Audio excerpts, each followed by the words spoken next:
Pedro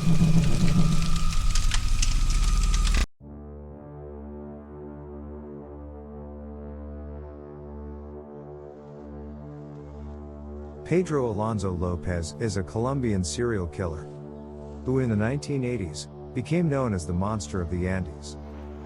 He was convicted of killing 110 girls but has claimed to have raped and murdered over 300 young girls across Colombia, Peru, and Ecuador. Pedro Alonso Lopez grew up during the 1950s, a time that marked Colombia's darkest history, filled with cruel acts of violence during a turbulent civil war. Lopez has stated his early life was filled with tragedy, misfortune and abuse. He claimed his mother, along with being overbearing and strict, she was a prostitute, and claims to have witnessed her in the act growing up, which distorted his view of women. However, according to his mother, Pedro was the seventh child among 13 siblings, was polite as a boy, and aspired to be a teacher. However, all this changed when he was kicked out of his home and sent to live on the streets for sexually assaulting his younger sister. Subsequently, at 8 years old, Pedro Lopez fled to Colombia's capital, Bogotá. Unfortunate for Pedro, he experienced offenses like those he perpetrated on his sister inflicted upon himself. Soon after arriving to Bogotá, he claims to have been abducted and raped by a man. At age 12, Pedro seemed to have caught a break with was brought in by a U.S. immigrant family and enrolled in a school for orphans. However, the good times did not last. He was assaulted physically and sexually by authority figures, including teachers and foster parents. Throughout his early life, Lopez was tossed from place to place, living as a vagrant, begging for his meals.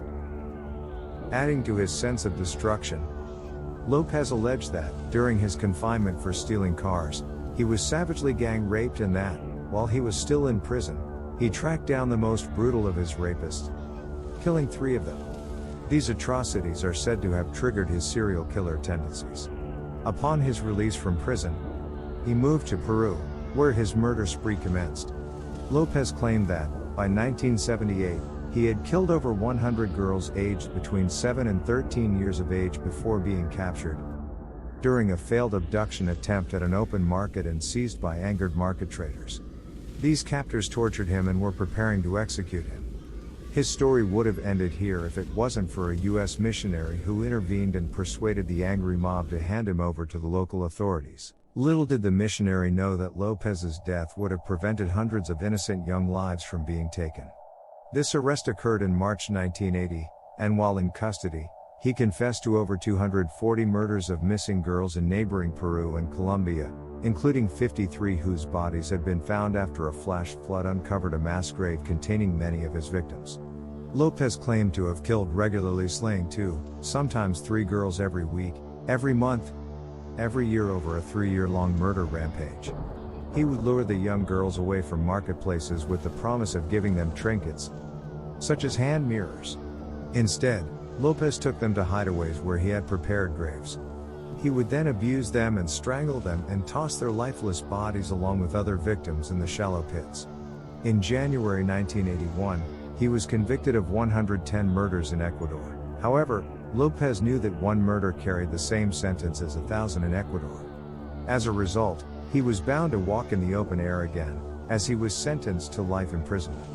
A life sentence in Ecuador generally amounts to 16 years in custody.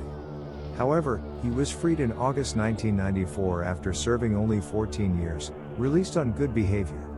Upon release, he was quickly rearrested as an illegal immigrant in Ecuador and handed over to Colombian authorities, who charged him with a 20-year-old murder. However, his defense attorney demanded that he should be subjected to a psychiatric evaluation first. Consequently, he was ruled insane in 1995, resulting in Lopez being committed to a mental hospital instead of being sent to prison.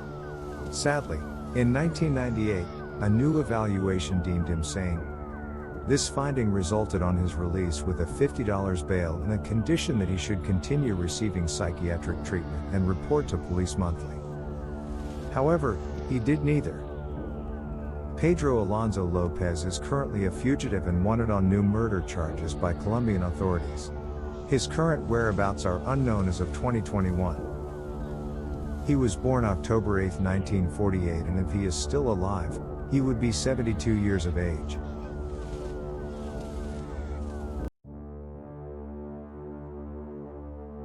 Daniel Camargo Barbosa was a Colombian serial killer.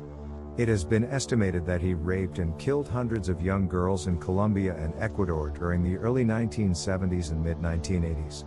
Camargo was married and had 2 children, and while married, he fell in love with another woman named Esperanza, whom he planned to marry until he found out that she was not a virgin, which became the source of Daniel's fetish. He and Esperanza conceived an arrangement that he would stay with her if she helped him find virgin girls to have sex with. The couple then started luring young girls to their apartment under false pretenses and then sedating them so that Camargo could rape them. Camargo committed 5 rapes in this pattern. However, he did not kill any of the girls. The 5th girl they violated reported the offense, and both Camargo and Esperanza were detained and taken to separate prisons. On April 10, 1964, Daniel Camargo was convicted of sexual assault in Colombia and was sentenced to 3 years in jail. Camargo was initially grateful for the judge's leniency towards him, and he vowed to repent and correct his ways. But a new judge was given precedence over the case and resentenced Camargo to 8 years in prison, which angered Camargo. In 1973, after completing his sentence, Camargo was spotted in towns in Colombia, where he took a job as a street vendor selling television monitors. Sadly, this was also where his first attack involving murder occurred. His victim was a 9-year-old girl. The assaults and murders continued until his capture on May 3, 1974. At that point, it was estimated that he raped and killed more than 80 girls in Colombia. Still, he was only sentenced to 25 years in prison in Colombia, on December 24, 1977. In November 1984, after serving almost 7 years of his sentence, Camargo escaped from Gorgona prison, also known as the Colombian Alcatraz. He managed to do this in a self-constructed boat. However, due to the rough ocean currents, the authorities mistakenly presumed that he died at sea, which hindered any pursuit as the press reported his death.